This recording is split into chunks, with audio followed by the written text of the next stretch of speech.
Kaya pala ganito ang naging resulta ng kapalaran ko. Kasi alam ng Diyos na kaya ko. Sa edad kong to, napagod na akong magmadali. Kaya lahat ng ginagawa ko ngayon, ini-enjoy ko na lang. Siguro sa dami na rin ng aking pinagdaanan, napagtanto ko na ang buhay ay mas malawak at mas mahiwaga pa sa mga problemang dumarating sa buhay natin. Tumatanda na tayo, baka sa kakahabol natin sa masagana at maayos na buhay, ay hindi na natin nai-enjoy ang buhay. Baka nabubuhay na lang tayo dahil nape-pressure tayo sa sasabihin ng ibang tao.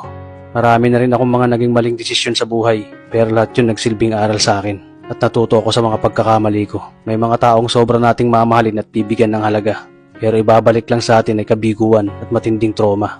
Kaya wag nating liliwin ng mga taong tulad nila dahil mas payapa kapag hindi ka na interesadong malaman pa kung ano pang balita sa kanila. At wag mong idepende ang sarili mo sa kahit kanino. Tandaan mo, kahit sarili mong anino, iiwan ka din nito kapag madilim na ang paligid mo. Kailangan natin matutunan na huwag ikumpara ang sarili natin sa iba dahil hindi natin laban ang laban nila. Karera mo to, di nila karera. Dahil ang buhay ay hindi naman nasusukat sa kung sino ang mayaman, kundi kung sino ang payapa. Kaya galingan mo lang palagi tol dahil napakaraming tao mapanghusga, hihilahin ka pababa. At lagi mo tong tatandaan na makakatanggap ka lang ng papuri mula sa kanila kapag patay ka na.